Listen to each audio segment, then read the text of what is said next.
በስመ አብ ወወልድ ወመንፈስ ቅዱስ አሃዱ አምላክ አሜን። የቸርነትና የምህረት ባለቤት እግዚአብሔር አምላካችን ዳግመኛ እንድንገናኝ ስለፈቀደ ስሙ የተባረከና የተመሰገነ ይሁን። በዚህ ቻናል የተለያዩ ትምህርቶችንና ምስክርነቶችን እያስተላለፍን እንገኛለን። እግዚአብሔር መንፈስ ቅዱስ ክብሩን ይውሰድ። በተለይ በቲክቶክ አገልግሎት ላይ ብዙ ተመልካቾች ያለው ወይ ደግሞ የብዙ ሰዎች ጥያቄ የሆነው የማስተርቤሽን ወይም ግለ ወሲብ፣ ህልመ ሌሊት እና የመሳሰሉት የዘመኑ የወጣቱ የትውልዱ ተግዳሮት በሆኑት ጉዳዮች ላይ ባጫጭር ይሰጥ የነበረውን እዛ ላይ ትምህርቱ አጭር ነው በስፋት ይሰጠን የሚል ጥያቄ ስለመጣ በዩቲዩብ ላይ ላለፉት 5 ክፍሎች ማስተርቤሽን ወይም ግለ ወሲብ የብዙ ሰዎች ድብቅ ለቅሶ በሚል አቅርበናል። ዛሬ 6ኛውን ይዤ ቀርባለሁ። ለቻናሉ አዲስ ከሆናችሁ ሰብስክራይብ አድርጉ፣ አዳምጡ፣ ሌሎችም ደግሞ በማካፈል የእግዚአብሔር ስራ እንዲሰራ አግዙ። አገልግሎት የምክር ለማግኘት እና አገልግሎቱን ደግሞ ለመደገፍ ካስፈለገ በስክሪኑ ላይ አስፈላጊ መረጃዎች ስላሉ ያንን በመመልከት ልታገኙ እንደምትችሉ በእግዚአብሔር ፍቅር በደስታ ለማሳሰብ እንወዳለን። የማስተርቤሽን ወይም የግለ ወሲብ ውስጥ ያሉ ተግዳሮቶች ምንድነው የሚያሳጣን ብለን ባለፈው ከመንፈሳዊና ከስጋዊ ነገር አኳያ እያየን ያለነው መጀመሪያ አስቀድመን ያየነው በመንፈሳዊው ነገር ነው። 2 ነገሮችን አይተናል። አሁን ደግሞ 3ኛውን እንመለከታለን። 3ኛው የምናየው ነገር ደግሞ መንፈሳዊ ስጦታን ያሳጣናል። እግዚአብሔር በህይወታችን ሊያከናውን ፈልጎ ክርስቶስን በማወቃችን የተሰጡን መንፈሳዊ ስጦታዎች ቤተክርስቲያን ለማነጽ፣ ሌሎች ሰዎች በረከት ለመሆን፣ ለእኛም ዋጋ እንዲኖረን፣ ከሁሉ በላይ እግዚአብሔር እንዲከብርበት የተሰጠንን መንፈሳዊ ስጦታ ያሳጣናል። ለዚህ ነው በወንጌል አገልግሎት እግዚአብሔርን ብርሃን ያዩ ብዙ ወጣቶች ሳያውቁትን እንደ ቀልድ ተይዘውበት ያለው። ሰይጣን ከዚያ በላይ በተለይ በኃጢአት ይዞ አስሮ ወደ ሞት ከመንዳት በተጨማሪ የእግዚአብሔር ስጦታ በእነሱ ህይወት ውስጥ እንዳይሰራና ሌሎች ሰዎች እንዳይባረኩ፣ ሌሎች ሰዎች ነፃ እንዳይወጡ እነሱን በእስራት ውስጥ ያስቀምጣቸዋል። ወንጌል ባወቁና የክርስቶስን የማዳን ስራ አምነናል ወይ ደግሞ በእግዚአብሔር ፈቃድ ውስጥ አለን የሚሉ ወጣቶች የብዙ ሰዎች ተግዳሮት እንደሆነ አግኝቼዋለሁ። ለምን? ዝሙት በመፈጸም እግዚአብሔርን ከበበድል በዚህ መንገድ ራሴን ባረካ አይነት ነገር የሚል የማይገባ ሰይጣናዊ ሐሳብ ነው እና እንደ ቀልድ ጀምሩትና ግን ቀላል አይደለም። አጋንንታዊ ስርዓት ሆኖ ህይወታቸውን እያጨለመ አንዳንዶች ሲነግሩኝ ስለኔ አሁን የነገርኩን ያው ሚስጥር ስለሆነ ማንንም አንነግርም። የእግዚአብሔር ክብር ነገርን መሰወር ነው ምሳሌ 25:2 እንደሚለው። ስለዚህ ግን እንደ ሐሳብም እንደ ትምህርት ማነሳው አሁን ስለኔ በቤተሰን አካባቢ በሚያውቁኝ ሰዎች ፊት ይሄን ታሪክ በተነግራቸው ማንንም አይቀበልህም የሚሉ ሰዎች ወጣቶች አሉ። በቃ ምክንያቱም የምታውቀው በሌላ ነው። አያችሁ፣ ለዚህ ነው የብዙዎች ድብቅ ለቅሶ የሆነው። ቤተክርስቲያንም አገልጋዮችም ደግሞ ይሄን አድሬስ ያደረገ አገልግሎት ለማገልገል ምን ያህል ዝግጁ ናቸው የሚለው ጥያቄ ነው ራሱን ይቻላል። ለምን ሰዎች ችግራቸውን ሲገልጡ እንደወደቀ ሰው እንደቆሰለ ሰው በእግዚአብሔር ምሕረት ማከም እንጂ ለማጥቃት ለመቅጣት መሞከር ከባድ ነው። ስላወቅን መጥተው ሲነግሩን ኃጢአታቸውን ድካማቸውን ሲነግሩን እኛ ደግሞ እነሱን ለመቅጣት ኮሚቴ የምንሰበስብበት ምክንያት አይታየኝም። የእግዚአብሔር ፍቅር አልገባንም። ነብዩ ናታን እግዚአብሔር ዳዊት በድሎኛል ሂድ አለው። በምሳሌ የሰው ሚስት እንደወሰደና ባሏ እንደገደለ ተናዘዘ። ህጉ ምንድነው የሚለው? የሙሴ ህግ የሚለው በቀጥታ ቤርሳቤህም ንጉስ ዳዊትም በድንጋይ ተወግረው መሞት አለባቸው። አገር ማወቅ አለበት። ህዝብ ተሰብስቦ መደብደብ አለበት ነበረ። ግን ለምንድን ነው ናታን ካወቀ በኋላ ያላደረገው ብትል እግዚአብሔር የወደቀው ሰው እንዲነሳ በምክሩ ያስባል። ብዙዎቻችን በሰዎች ድካም ላይ ድንጋይ ለማንሳት ጥቅስ እንጠቅሳለን። እነሱን ለማንሳት ግን ጥቅስ አንጠቅስም። በደግሞ ደስ ይለኛል። ሰዎች ሲደክሙ፣ ሰዎች ሲወድቁ እነሱን ለመቅጣት፣ እነሱን ለማሳደድ፣ እነሱን ለመለየት ጥቅስ እንጠቅሳለን። እነሱን ግን ወደ እግዚአብሔር ጉያ ለማምጣት፣ እነሱ እንደገና እንዲነሱና ድል እንዲያገኙ ለማድረግ ግን ያሉት ጥቅሶች አይታዩም። አለቆ አንደኛ ሳሙኤል ነው፣ ሁለተኛ ሳሙኤል 14 ላይ ነው። እግዚአብሔር የወደቀ ሰው ይነሳ ዘንድ በምክሩ ያስባል ይላል። ኃጢአተኞችን ልጠራ መጣሁ እንጂ ይላል እግዚአብሔር። ናታን ሲገልጥለት ለፍርድ አይደለም። ወጣቶች ሰዎች ድካማቸውን ገልጠው ሲያመጡላችሁ እናንተ እንደ ናታን ልበ ሰፊ ሆናችሁ የእግዚአብሔርን ሐሳብ ማወቅና መረዳት እንጂ እንደገና እነሱ ራሳቸው አውቀው ገልጸው ነገራቸውን እርዳታ ፈልገው ጭራሽ እንዳይነሱ ለመስበር ኮሚቴ የምትሰበስብ አንተ የሰይጣን ማህበረተኛ። አንዳንዴ አሁን ደግሞ ቅርብ የሰማሁት አለ ባነሳው ደስ ይለኛል። አሁንም ወንጌል እናውቃለን እናገለግላለን በሚሉ ሰዎች መካከል ባልና ሚስቶች መካከል የሚፈጸመው ግለ ወሲብ ኃጢአት አይደለም። ባል ሌላ ቦታ ላይ ሚስት ሌላ ሀገር ከሆናችሁ አንተም ወደ ሌላ ሄደህ እግዚአብሔርን ከምትበድል አንቺም ወደ ሌላ ሄደሽ እግዚአብሔርን ከምትበድይ በቪዲዮ ግምት አይደለም፣ በምክር አገልግሎት እኔ ጋር የመጣ ነው። እንዲህ ብለው የሚመክሩ ልክ ነው፣ ምንም ኃጢአት አይሆንም፣ በቃ በቪዲዮ እየታያችሁ ራሳችሁን ማርካት ትችላላችሁ፣ ይሄ ኃጢአት አይደለም የሚሉ አገልጋዮች የዲያብሎስ መልእክተኞች ናቸው። መንጋውን ለማረድ ዲያብሎስ በውክልና ያስቀመጣቸው ሰዎች ናቸው። እግዚአብሔር ያስባል። እና በእንደዚህ የተነሳ መንፈሳዊ ይዞታቸውን ያጣሉ ወጣቶች ናቸው። ሊያገለግሉ ለእግዚአብሔር ክብር ሊተርፉ የሚችሉበት ጸጋ ይወሰዳል። እያንዳንዱ ክርስቲያን እግዚአብሔር የሰጠው መንፈሳዊ ስጦታ ነው። ያለ ስጦታ የመጣ ማንም የለም። እግዚአብሔር ለእያንዳንዱ እንዳቅሙ መክሊት ሰጥቶታል። መክሊቱ መጠኑ ሊለያይ ይችላል፣ አይነቱ ሊለያይ ይችላል እንጂ መክሊት ያልሰጠው ማንም ክርስቲያን የለም። እነዚህ ስጦታዎች ጸጋ ስጦታዎች በከፍተኛ ሁኔታ መገለጽ ሲገባቸው በማስተርቤሽን እና በአጠቃላይ በፍትወት ኃጢአቶች የፍትወት ኃጢአት ዝሙትም፣ ፖርኖግራፊም፣ ግለ ወሲብም በከፍተኛ ደረጃ የእግዚአብሔር ጸጋ በሰዎች ሕይወት ውስጥ እንዳይገለጡ የሚያዳክሙ ናቸው። ለዚህ ነው እኮ ቅዱስ ጳውሎስ ሲናገር ሌላው ኃጢአት ከሰውነት ውጪ ነው፣ ዝሙት ግን በገዛ ሰውነት ላይ የሚፈጸም ስለሆነ የከፋ ነው ያለው። ለዚህ ነው ዓለም ቀለል አድርጋ ኢንጆይ ያድርግ ደስታ ነው ሌላም ነው ትላለች። ነገር ግን እግዚአብሔር ግን የከፋ ነው ይላል። አሁንና ለምሳሌ ትንቢት ስጦታ ያለው ሰው ይሄ ስጦታ እይታን፣ ማስተዋልን፣ መረዳትን በማወቅ ላይ የተመሰረተ ይሄን የማወቅ ብቃት ላይ ያተኮረ ነው። ለዚህ ማቴዎስ 6 ላይ ማቴዎስ 6:22-23 ምን ይላል? የሰውነት መብራት ዓይን ናት። ዓይንህ እንግዲህ ጤናማ ብትሆን ሰውነት ሁሉ ብሩህ ይሆናል። ዓይንህ ግን ታማሚ ብትሆን ሰውነት ሁሉ የጨለመ ይሆናል። እንግዲህ በአንተ ያለው ብርሃን ጨለማ ከሆነ ጨለማ ውስጥ እንዴት ይበረታ ይለናል። አሁን የሚያነሳው ስለ ስጋ ዓይን ብቻ አይደለም፣ መንፈሳዊ ዓይን ነው። ዓይን ከታወረ ሁሉ ነገሩ ጨለማ እንደሚሆን ሁሉ መንፈሳዊ ዓይን ሲታወርም ሁሉ ነገር ጨለማ ይሆናል። ዓይኖቻችን ወደ ፍትወት ርኩሰት፣ ማስተርቤሽን፣ ወደ ዝሙት ስናነሳ መንፈሳዊ እይታችን እየደበዘዘ ከዛ እየጠፋ ይመጣል። ታስታውሳላችሁ ሶምሶን መጀመሪያ ያደረጉት ከያዙት በኋላ ያው መንፈሳዊ እይታው በኃጢአት የተነሳ እየደበዘዘ ነው የመጣው። መጨረሻ ላይም ዓይኑን ያወጡት። በቃ ፈጽሞ ዳግም እንዳይነሳ ነው የሚያደርገው ጠላት። ብዙ ክርስቲያኖች እግዚአብሔርን በሚገባ ለመስማት ወይም መንፈሳዊ ፍላጎት እንዲኖራቸው በብርቱ ይፈልጋሉ። ግን ለምን አይሳካልን ብለው ግን ሊጠይቁ ይገባል። የተሰወረው የድካማቸው ሚስጥር ምን ይሆን? የፍትወት ቅድስና ማጣት ይሆን? ይሄንን ማየት አለ።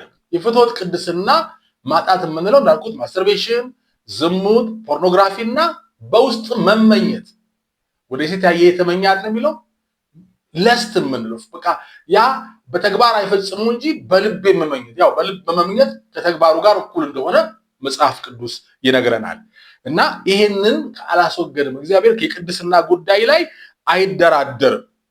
እኔ ቅዱስ ነኝና እናንተ ቅዱሳን ሁኑ ብሏል። ቅድስና የክርስቲያኖች የእግዚአብሔር ሰው ህዝቦች መለያቸው ነው። ያው ሰይጣን ቤት ስትሄዱ የጠንቋይ ቤት አገልግያለሁ፣ ዝሙት፣ ርኩሰቱ፣ ሌብነቱን የሌባ ነኝ ይላል። ሰርቀህ እንድትበላ ፈቅጄልሃለሁ ይላል። ደግሞ ዘሙተሽ ወይ ደግሞ ቃሉ ደስ አይልም ይጠቀማል። በቃ የተለያየ ነገር ያው ክፉ ስለሆነ ቅድስና ስለሌለው ንጹህ ስላይደለ የቆሸሸውን የረከሰውን ነገር እንድታደርግ ይፈቅዳል። እግዚአብሔር ይገስጸውና ሰይጣን። እግዚአብሔር ደግሞ ቅዱስ ነው። በተለይ ደግሞ ሰውነታችን የእግዚአብሔር ማደሪያ ነው እና እነኚህ ነገሮች ይጠፉብናል። የተሰጡን ጸጋ ስጦታዎች በኃጢአት የተነሳ ይጠፋሉ፣ ይደበዝዛሉ። አጥርቶ ማየት ያቅተናል። ለምሳሌ ያዩ ይመስላቸውና ግን ድብዝዝ ይልባቸዋል። ያ ሰው ምን እንዳለው እኮ ነው፣ ሰዎች እንደ ዛፍ ሲወዛወዙ ይታዩኛል አለ። በሰዎችና በዛፍ መካከል ማየት እኮ ጀምሯል፣ ድጋሚ ጌታ አጥርቶ እንዳይ ሲጭንለት ድረስ። ነገር ግን በሰውና በዛፍ መካከል ያለው ልዩነት አልገባውም። እንዲህ ነው ኃጢአት ደብዘዝ ሲያደርገው እንደዚህ ነው። አይታችኋል። የመንገድ ላይ መብራቶች ትላልቅ መብራቶች አሉ፣ ግን እነሱን የሚሸፍነው መስታወት ቆሻሻ ሲይዘው ግን ጭልም ይላል። ምክንያቱ የአምፖሉ ወይ ደግሞ ኃይል ማነስ ሳይሆን ያ የሸፈነው ቆሻሻ እንደሆነ ማስተዋል ይገባናል። ለምሳሌ አንዳንዱ ትንቢት ስጦታ ይኖራቸውና መጥቶ ግን ወይ ትርጉሙን ማስተዋል ያቅታቸዋል፣ አሊያ ደግሞ ፍጻሜው ከተገለጠላቸው ገባን ካሉት በተቃራሪ ይሆናል።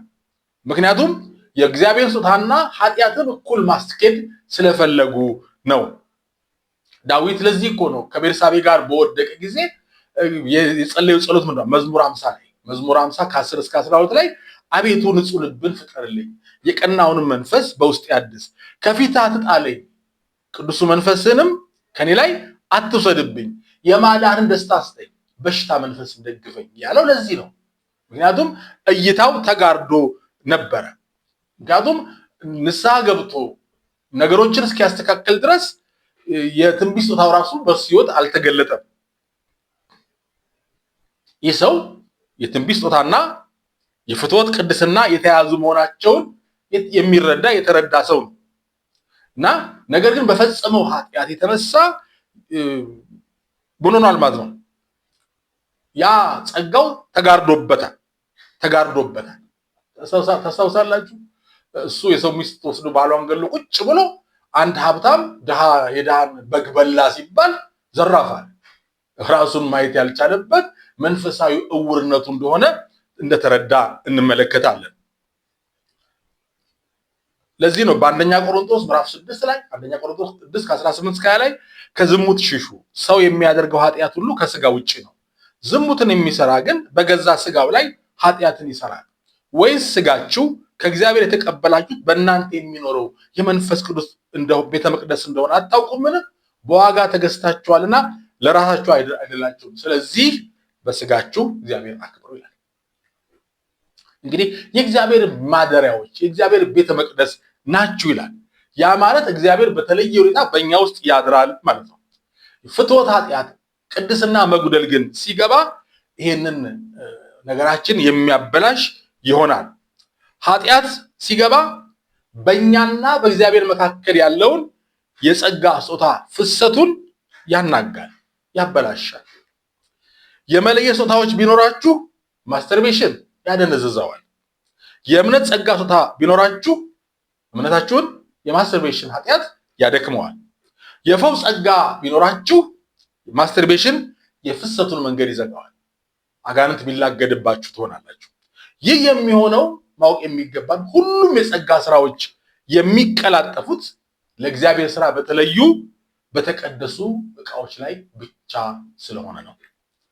መንፈሳዊ ስልጣናችሁን ተጽዕኖአችሁ ታጣላችሁ። ይሄ ደግሞ አንዱ ነው። መንፈሳዊ ስልጣን ተጽዕኖን ማጣት። አያችሁ፣ አዳም ሲፈጠር ምንድነው የተባለው? አራተኛ የምናየው ይሄ ነው። ሲፈጠር ምን ተብሏል? ግዙ ተብሏል። ይሄ ዶሚኒየን፣ መግዛት፣ ስልጣን፣ ተጽዕኖ አዳም እኮ እንስሳትን ሁሉ ይሰይም የነበረ በሁሉ ላይ ከሰማይ በታች በምድር ባሉ ፍጥረታት ላይ ሁሉ ስልጣን የነበረው ነበር። ያን ስልጣኑን ያጣው መቼ ነው ብትሉ የተከለከለውን ፍሬ በበላ ጊዜ ነው። እና ስልጣን ይጠፋል፣ ስልጣናችሁ ይወሰዳል። በሉቃስ ወንጌል ምዕራፍ 10 ላይ ምንድን ነው? እባብና ጊንጡን ትረግጡ ዘንድ በጠላት ኃይሉ ላይ ስልጣን ሰጥቻቸዋለሁ ብሏል። ይህ ስልጣን ኃጢአት ሲገባ እንዳይገለጥ ያደርጋል። ለምን ብንል ስልጣናችን በቀጥታ የሚያያዘው ከእግዚአብሔር ጋር ባለን ሰላማዊ ግንኙነት ነው እንጂ በእኛ አይደለም። እንደ አስቄዋ ልጆች እኮ ነው ጳውሎስ በሚሰብከው በኢየሱስ ስም እያሉ ሌሎች አጋንንት አውጥተዋል። በትክክለኛው መንገድ ያሉ እነኝም ሞከሩ። ምን አለስ አጋንንት ጌታ ይገሰው ጳውሎስን አውቀዋለሁ ኢየሱስን አውቀዋለሁ እናንተ ለማን ናችሁ ብሎ ደበደባቸው፣ ራቁታቸውን ነው። ስልጣኑ እኮ ያው ነው፣ ስሙ ያው ነው። ግን እግዚአብሔርን ከማወቅና በቅድስና ከመኖር ጋር የሚያያዝ ነው። ለዚህ ነው ያዕቆብ 4:7 ይላል። ያዕቆብ 4:7 እንግዲህ ለእግዚአብሔር ተገዙ። መጀመሪያ ለእግዚአብሔር ተገዙ፣ ከዛስ ዲያብሎስን ተቃወሙ ከእናንተ ይሸሻል እንጂ ዝም ብለህ ተነስተህ በጌታ በኢየሱስ ክርስቶስ ስም አጋንንት የሉሲፈር ኃይል አሰርኩ ወጋው ስላልክ አይሆንም። መጀመሪያ ለእግዚአብሔር ምን በሉ ተገዙ። እሱ እንደሚፈልገው የሚቀድመው ይሄ ነው። ከመቃወም በፊት የሚቀድመው ይሄ ነው። በመጽሐፈ ሲራክ ላይ ምን ይላል? ኃጢአተኛ ሰው ሰይጣንን እክድሃለሁ ብሎ ቢል ራሱን ነው የሚረግመው ይላል ሲራክ። እና ምን ያሳያል እንግዲህ ማስተር ቤት አንድ ሰው ሲያደርግ ምን እያደረገ ነው? ለእግዚአብሔር ከመታዘዝ ይልቅ ምን እያደረገ ነው? ለስጋዊ ፍላጎቱ ቅድሚያ ምን አድርጓል? ሰጥቷል። ስለዚህ ሰይጣን ሊታዘዘው አይችልም።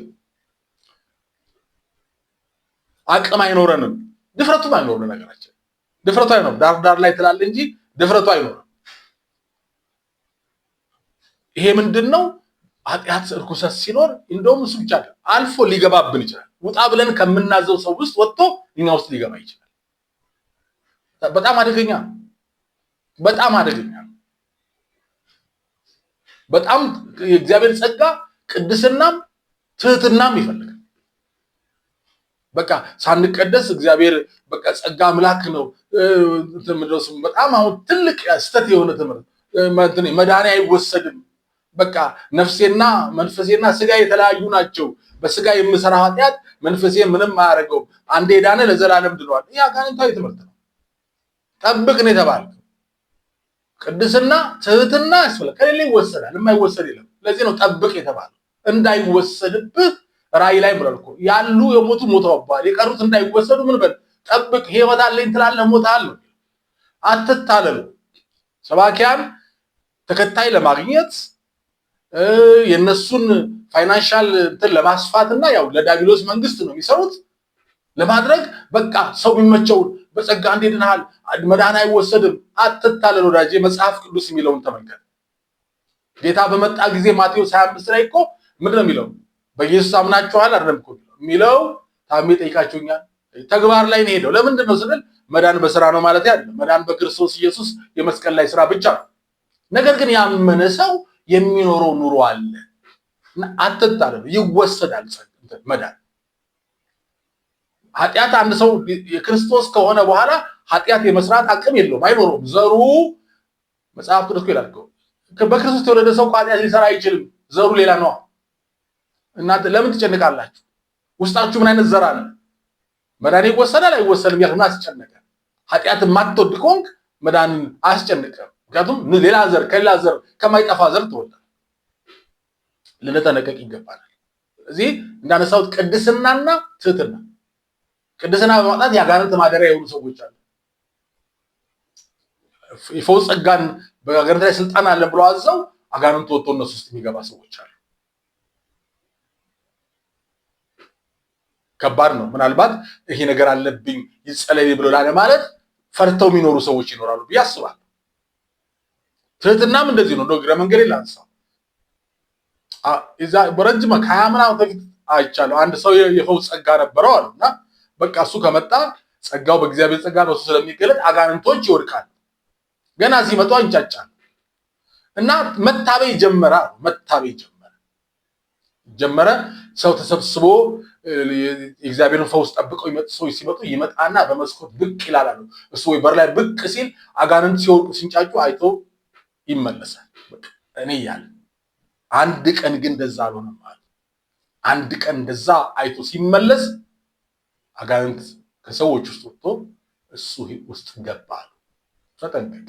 ቅድስናና ትህትና ከሌለ መዳነ ይወሰዳል። ሲጀመር ማልዳንክ። በነገራችን ላይ ቅድስና የሚጎለው ሰው ትዕቢተኛ ሲጀመር ማልዳንክ። ዛሬ እኮ ብዙ ሰው ይሄ ጥያቄ ነው ድኛለሁ የሚለው አፍአዊ ነው እንጂ በክርስቶስ የማዳን ነገር ያመነ ሰው ኃጢአት አይናፍቀውም።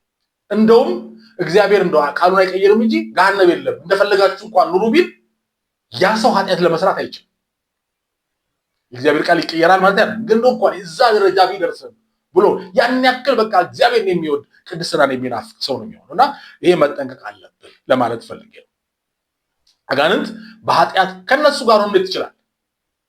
አንድ ጊዜ አስታውሳለሁ ምንድነው አንድ እግዚአብሔር ጸጋ ያላቸው ወጣቶች ሰንበት ቤት አጋንንት ውጣ ብለው ሲያዙ አንድ ደግሞ ከሌላ እምነት ከክርስትና ውጪ የሆነ አይ በእኛም እኮ እንደዚህ አለና በእነሱ እንደሚያደርጉት የሆነ ነገር የሰውነት አካል የሚያዛለ ያዘና መጸለይ ሲጀምር አጋንንቱ በጥፊ ያነሳው። ማንን ያዛላል? በቃ እንደዚህ ነው የሚሆነው። ኃጢአትም ሲሆን እንደዚህ ማን ያዛል? አብራችሁ ናችሁ። ኃጢአት ስትሰራ የዲያብሎስ ፈቃድ ነው የምትፈጽመው። ኤፌሶን 2 ይነግራል።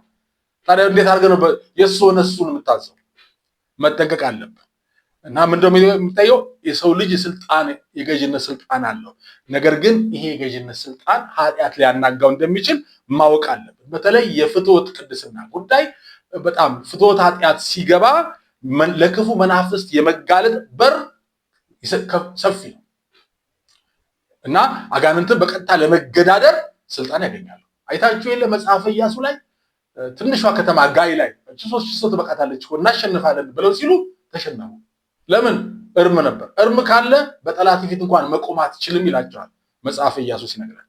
ኢያሱ ምዕራፍ 7 ከ7 እስከ 12 ላይ እና ይሄ ነው ስልጣን ነው። ለከዛ የማቴዎስ ወንጌል ምዕራፍ 8 ላይ የምናየው ሰውዬ የመቶ አለቃው የስልጣን አቅም ሲገልጥ ማለት ጌታ ወደ ቤቴ ጣሪያ በታች መግባት አይገባም፣ እኔ ሌሎች የምገዛ ነኝ፣ ና ሲሉኝ እሄዳለሁ፣ ተመለስ ሲሉኝ እመለሳለሁ እንዳለ ከኔ በታችም ምን አለ ጭፍራ አለኝ። አንዱ ሂድ ብለው ይሄዳል፣ ሌላውና ብለው ይመጣል እና አንተም ቃል ተናገር አለ። እውነተኛ መንፈሳዊ ስልጣን ከእግዚአብሔር ስልጣን ጋር ከቅድስና ጋር ተስማምቶ ከመንቀሳቀስ ጋር የተገናዘበ ነው። ማስተርቤሽን ደግሞ ይሄንን ይረብሸዋል ማለት ነው። ሶምሶን በኃጢአት በፍትወት ቅድስና ጉዳይ ሲወድቅ ምን ሆነ? መጀመሪያ መንፈሳዊ ስልጣው ያው በቀስ እያለ የደበዘበት እንደና ማለት መጨረሻ ላይ ተወስዶበት ነው። ኃይሉ ተወስዶበት ስጦታው ተወስዶበት ነው የጠላት መጫወቻ የሆነው። ደሊላ ከአንዴም 3 ጓዳዋ ጠላቶቹን አስቀምጣ እሱን አስራ የሞት ጨዋታ ስትጫወትበት ምንም አላስተዋልም። እዛው ዝም ብሎ ጭኗ ላይ መጥቶ ቁጭ ይላል። ማነው ይጋደም ነበር።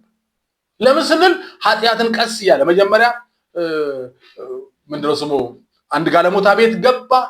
እንደገና ቀስ አለ ደግሞ ወደ እንትና ጋር ደሊላ ጋር ቅልጥ ያለችው የመናፍስት ወኪል ጋር ገባ። ለዚህ ነው በሰዎች ልክ እንደ ደሊላ ጋር ይሆናሉ። በቃ አውቀዋለሁ ያ ማስተርቤሽን እኮ ማቆም ከፈለኩ አቆማለሁ፣ ኢየሱስ ይችላል፣ ቀላል እኮ ነው ያሉ ግን እንደ ሰው ይጠፋሉ። ቀላል አይደለም፣ መጠንቀቅ አለብን። ነገር ግን መዝገብ ላጠቃለውና ይህ ሲባል ግን በኃጢአት የተነሳ ያጣነው ስልጣን ለዘላለም ተወሰደ፣ ተስፋ የለም ማለት ነው? አይደለም። ታላቅ የምስራች አለ። የልጁ የኢየሱስ ክርስቶስ ደም ከኃጢአት ሁሉ ያነጻል ይላል። ከኃጢአታችሁ ብትመለሱ ብትናዘዙ እግዚአብሔር ከኃጢአታችሁ ያነጻችሁ የታመነና ጻድቅ ነው፣ ይመለሳል። ሶምሶን እንደገና በጠላቶቹ ላይ በርትቶ እንደተነሳ እናያለን። በኢዩኤል 2:25 ላይም የሰደድኩባችሁ ታላቁ ሰራዊቴን አንበጣና ደጎቢያ ኩኩባና ተምች የበላቸውን ዓመታት እመልሳለሁ አለ። ስለዚህ የወደቃችሁ ሰዎች ተስፋ አላችሁ። ሰይጣን ነው አትነሳም፣ ተስፋ የለም፣ አብቅቶልሃል የሚለን ተነስ፣ እንደ ኮብላዩ ልጅ ወደ አባቴ ቤት እመለሳለሁ በል። አባቴ ዛሬም እጁ ዘግቶ ይጠብቅሃል። ያንተ ኃጢአት ከኢየሱስ ክርስቶስ የመስቀል ላይ ስራ ይበልጥ። እንኳን ያንቺ አይደለም ከአዳም ጀምሮ እስከ ዓለም ፍጻሜ ያለው የሰው ልጆች ኃጢአት ቢደመር ከመስቀሉ በታች ነው። የክርስቶስን ጽድቅ አይበልጥም። እግዚአብሔር ይወዳል። የደሙ ኃይል ዛሬም ብርቱ ነው ሊያነጻ። ልም ያለው ወንጀለኛ ነፍሰ ገዳይ በጌታ የተሰቀለውን ወንበዴ፣ ፈያታዊ፣ ዜማን፣ ነፍሰ ገዳዩን፣ እርጉዝ የቀደደውን፣ ጡት የቆረጠውን፣ ሕፃናት የፈጠፈጠውን ሰው፣ አመንዝራውን፣ ጣዖት አምላኪውን ዛሬ ከኔ ጋር በገነት ትሆናለህ ብሎ አስቀድሞ ገነት ያስገባው ያ የክርስቶስ ደም ዛሬም ሕያው ነው። ወንድሜ፣ እህቴ፣ ልጆቼ ታላቅ ተስፋ አላችሁ። ተነሱ፣ አትዘግይ። ታላቅ የምስራች። አባትህ ይጠብቅሃል፣ አባትሽ ይጠብቅሻል። ወደ ቀደመው ስልጣን ልክ እንደ ኮብላው ልጅ ጣቱ ቀለበት አድርጉለት። ምን ማለት ነው? ስልጣን። ልብሱን ቀይሩለት፣ ክብር። ማንም ሊልቀው አይችልም። እግዚአብሔር የቀደሰውን ማን ሊጥል ይችላል? እግዚአብሔር የመረጣቸውንስ ማን ይከሳል? እግዚአብሔር በነገር ሁሉ የተባረከ ይሁን። እግዚአብሔር ይባርካቸው። ሰላም ሁኑልኝ። እግዚአብሔር ሀገራችን ይባርክ፣ ሰላም ያድርግልን። ኢትዮጵያ ዙሪያዋን የእሳት ቅጥር ማዕከሏን ገነት ያድርግልን። ደሙን ታማኝ ነው፣ እግዚአብሔር ያደርገዋል። ክብር ለእግዚአብሔር ይሁን።